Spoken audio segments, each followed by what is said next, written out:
ಈ ಬಾರಿ ಕಾಂಗ್ರೆಸ್ ರಾಜ್ಯದಲ್ಲಿ ಅಧಿಕಾರದಲ್ಲಿರೋದ್ರಿಂದ ಹೇಗಾದರೂ ಮಾಡಿ ಶಿವಮೊಗ್ಗ ವಿಧಾನಸಭಾ ಪಾರ್ಲಿಮೆಂಟರಿ ಕ್ಷೇತ್ರವನ್ನು ಗೆದ್ಕೊಳ್ಳೇಬೇಕು ಅಂತಕ್ಕಂಥದ್ದು ಒಂದು ದೊಡ್ಡ ಸವಾಲಿನ ಪ್ರಶ್ನೆ. ಮೂರು ಪ್ರಬಲ ಸ್ಪರ್ಧೆ ಅಂತ ಅಂದ್ಕೊಂಡ್ರೂ ಕೂಡ ನೇರವಾದ ಸ್ಪರ್ಧೆ BJP ಮತ್ತು ಕಾಂಗ್ರೆಸ್ ನಡುವೆ ನಡೆಯುತ್ತೆ. ಕಳೆದ 2023ರ ವಿಧಾನಸಭಾ ಚುನಾವಣೆಯಲ್ಲಿ ಗ್ಯಾರಂಟಿಗಳ ಭರವಸೆಯಿಂದನೇ ಕಾಂಗ್ರೆಸ್ ಅಧಿಕಾರಕ್ಕೆ ಬಂದಿತ್ತು. ಶಿವಮೊಗ್ಗ ವಿಧಾನಸಭಾ ಜಿಲ್ಲೆಯಲ್ಲಿ 3 ಕ್ಷೇತ್ರಗಳಲ್ಲಿ ಕಾಂಗ್ರೆಸ್ ಗೆದ್ದಿದೆ. ನಾವು ಕಳೆದ 2019ರ ಚುನಾವಣೆಗೆ ಕಂಪೇರ್ ಮಾಡಿದ್ರೆ ಈ ಬಾರಿ ಚುನಾವಣೆ ಇದೆಯಲ್ಲ ಸ್ವಲ್ಪ ಭಿನ್ನವಾಗಿ ಕಾಣ್ತಾ ಇದೆ. BJP ರಾಜ್ಯ ಅಧ್ಯಕ್ಷರಾಗಿರ್ತಕ್ಕಂಥ ವಿಜೇಂದ್ರ ಅವರ ಸಹೋದರ ಮತ್ತೆ ಪುನರಾಯ್ಕೆಯನ್ನು ಬಯಸಿದ್ದಾರೆ ರಾಘವೇಂದ್ರ. ಯಡಿಯೂರಪ್ಪನವ್ರ ಮಗ ಅನ್ನೋದು ಕೂಡ ಒಂದು ಕ್ರೆಡಿಟ್ ಇದೆ. ಶಿವಮೊಗ್ಗದಲ್ಲಿ ಅಭಿವೃದ್ಧಿಯನ್ನು ಮಾಡಿದ್ದಾರೆ ಅನ್ನೋದೊಂದು ಹೆಗ್ಗಳಿಕೆ ಅವರ ಹೆಸರಿಗಿದೆ.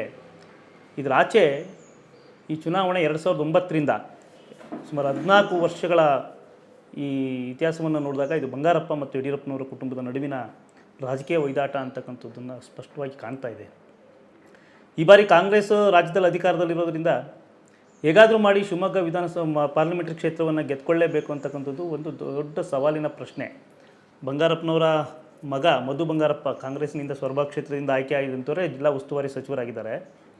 ಹಾಗಾಗಿ ಅವರಿಗೂ ಒಂದು ಕೂಡ ಈ ಕ್ಷೇತ್ರವನ್ನು ಗೆದ್ಕೊಳ್ಳೋದು ಭಾಳ ಮುಖ್ಯ ಆಗಿ ಅವರ ಸಹೋದರಿ ಗೀತಾ ಶಿವರಾಜ್ಕುಮಾರ್ ಅವ್ರನ್ನೇ ಕಣಕ್ಕಿಳಿಸಿದ್ದಾರೆ.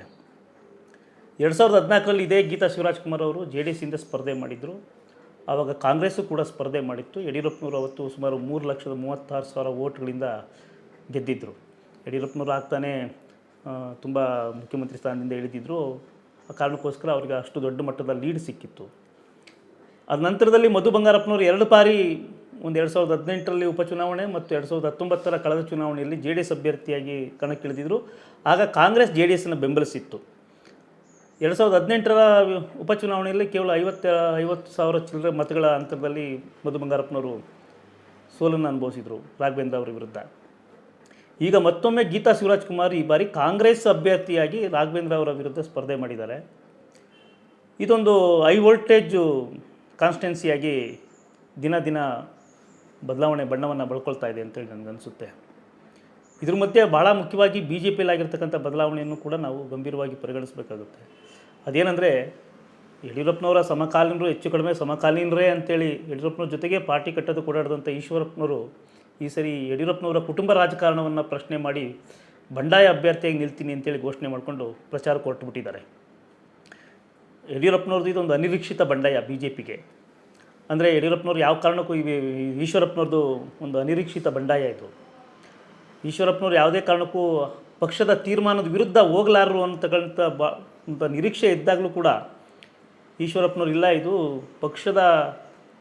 ಪಕ್ಷದಲ್ಲಿ ಯಡಿಯೂರಪ್ಪನವರ ಕುಟುಂಬ ರಾಜಕಾರಣವನ್ನು ವಿರೋಧಿಸಿ ನಾನು ಸ್ಪರ್ಧೆ ಮಾಡ್ತಾಯಿದ್ದೀನಿ ಅಂತೇಳಿ ಹೊರಟಿದ್ದಾರೆ. ಮತ್ತು ಮೋದಿಯ ಪರವಾಗಿ ಅವರು ಮತ ಯಾಚನೆ ಮಾಡ್ತಾಯಿದ್ದಾರೆ. ಬಂಡಾಯ ಅಭ್ಯರ್ಥಿಯಾಗಿರೋದು ಕೂಡ ಈ ರಾಜಕೀಯದ ಶಿವಮೊಗ್ಗ ಜಿಲ್ಲೆಗೆ ಒಂದು ದೊಡ್ಡ ಮಹತ್ವದ ಬೆಳವಣಿಗೆ.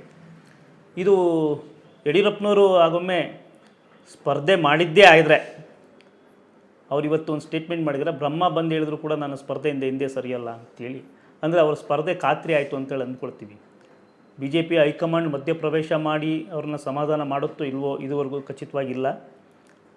ಹಾಗಂತೇಳಿ ಈಶ್ವರಪ್ಪನವರ ಸ್ಪರ್ಧೆಯನ್ನು ಯಡಿಯೂರಪ್ಪ ಮತ್ತು ಯಡಿಯೂರಪ್ಪನವ್ರ ಮಕ್ಕಳು ಅಭ್ಯರ್ಥಿಯಾಗಿರ್ತಕ್ಕಂಥ ರಾಘವೇಂದ್ರ ಗಂಭೀರವಾಗಿ ತಗೊಂಡಿಲ್ಲ ಅನ್ನೋದು ಕೂಡ ಎದ್ದು ಕಾಣ್ತಾ ಇದೆ.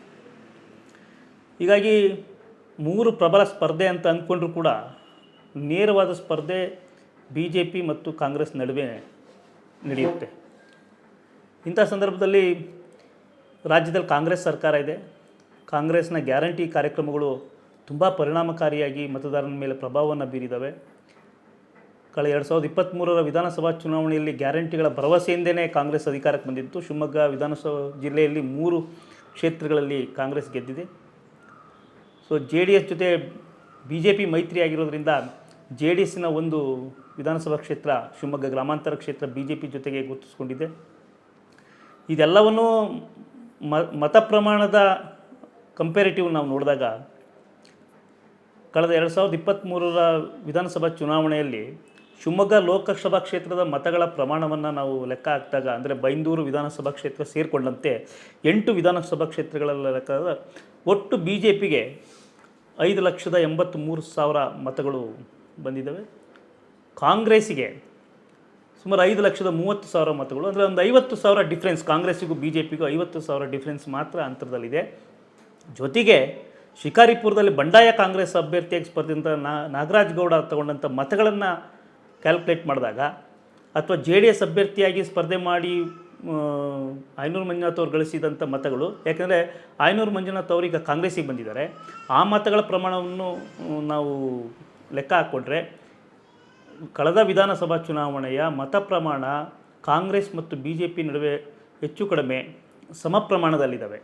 ಗೆಲ್ಲೋದಕ್ಕೆ ಈಗ ಜೆ ಡಿ ಎಸ್ ಜೊತೆ ಕಾಂಗ್ರೆಸ್ ಬಿ ಜೆ ಪಿ ಮೈತ್ರಿ ಆಗಿರೋದ್ರಿಂದ ಜೆ ಡಿ ಎಸ್ನ ಒಟ್ಟಾರೆ ಶಿವಮೊಗ್ಗ ಜಿಲ್ಲೆಯಲ್ಲಿ ಮತ ಪ್ರಮಾಣ 2023ರ ಪ್ರಮಾಣವನ್ನು ನಾವು ಕಂಪೇರ್ ಮಾಡಿದಾಗ 1,60,000 ಮತಗಳು ಬಿ ಜೆ ಪಿ ಪಾಲಾಗೋದಾದರೆ ಕೂಡ ಬಿ ಜೆ ಪಿಗೆ ಆ ಲೆಕ್ಕಾಚಾರವನ್ನು ಹಾಕಿದಾಗ ಬಿ ಜೆ ಪಿ ಸುಮಾರು 1,00,000 ಮತಗಳ ಪ್ರಮಾಣದಲ್ಲಿ ಲೀಡ್ ಇದೆ ಅಂತ ಅನಿಸುತ್ತೆ.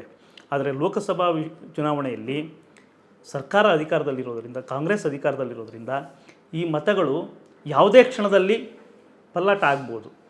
ಸೊ ಹಾಗಾಗಿ ಈಗಲೇ ಬಿ ಜೆ ಪಿ ಅಥವಾ ಬಿ ಜೆ ಪಿ ಮತ್ತು ಕಾಂಗ್ರೆಸ್ ನಡುವೆ ನೇರ ಸ್ಪರ್ಧೆ ಇರೋದರಿಂದ ಕಾಂಗ್ರೆಸ್ಸಿಗೆ ಹೆಚ್ಚು ಲಾಭದಾಯಕವಾಗ್ತಕ್ಕಂಥ ಎಲ್ಲ ಅಂಶಗಳು ಕಾಣ್ತಾ ಇದ್ದಾವೆ ಒಂದು ಹಂತದಲ್ಲಿ. ಅದು ಹೆಚ್ಚು ಭಾರಿ ಪ್ರಭಾವ ಬೀರಿರ್ತಕ್ಕಂಥ, ಮಹಿಳೆಯರನ್ನು ಹೆಚ್ಚು ಹೆಚ್ಚು ಆಕರ್ಷಿಸ್ತಕ್ಕಂಥ ಗ್ಯಾರಂಟಿ ಪ್ರೋಗ್ರಾಮ್ಗಳು, ಗೃಹಲಕ್ಷ್ಮಿ, ವಿದ್ಯಾನಿಧಿ, ಇಂಥ ಎಲ್ಲ ಅನೇಕ ಯೋಜನೆಗಳು ಅವರಿಗೆ ನೇರವಾಗಿ ಫಲಾನುಭವಿಗಳಿಗೆ ದಕ್ತಾ ಇರೋದರಿಂದ ಸೊ ಬಹುತೇಕ ಮಹಿಳೆಯರು ಕಾಂಗ್ರೆಸ್ ಪರವಾದಂಥ ಒಲವನ್ನು ವ್ಯಕ್ತಪಡಿಸ್ತಾ ಇದ್ದಾರೆ. ಬಿ ಜೆ ಪಿ ಕೂಡ ಈಗ ಶುರು ಮಾಡಿ ಮೋದಿ ಗ್ಯಾರಂಟಿ ಪ್ರೋಗ್ರಾಮ್ಸನ್ನ ಮತದಾರರ ಮುಂದೆ ಇಡಕ್ಕೆ ಹೋಗ್ತಾ ಇದೆ. ಶಿವಮೊಗ್ಗದ ಜಿಲ್ಲೆಯಲ್ಲಿ ಹಿಂದುತ್ವದ ವಿಚಾರಧಾರೆಗಿಂತ ಬಿ ಜೆ ಪಿ ಅಭ್ಯರ್ಥಿ ರಾಘವೇಂದ್ರ ಅವರ ಅಭಿವೃದ್ಧಿ ವಿಚಾರಧಾರೆಗಳು ಮೋದಿ ಗ್ಯಾರಂಟಿಯನ್ನು ಮುಂದಿಟ್ಕೊಂಡು ಮತವನ್ನು ಯಾಚನೆ ಮಾಡ್ತಾ ಇದ್ದಾರೆ. ಸೊ ಇಲ್ಲಿ ಅಂತಿಮವಾಗಿ ನನಗನ್ನಿಸೋದು guarantee versus guarantee, Modi guarantee versus Congress guarantee ರಾಜ್ಯ ಸರ್ಕಾರದ್ದು. ಈ ರೀತಿ ಸ್ಪರ್ಧೆ ನಡೆದಾಗ ಬಹುಶಃ ಫಲಿತಾಂಶ ಅನಿರೀಕ್ಷಿತವಾದಂಥ ತಿರುವನ್ನು ಪಡ್ಕೊಳ್ತಕ್ಕಂಥ ಸಾಧ್ಯತೆ ಇದೆ.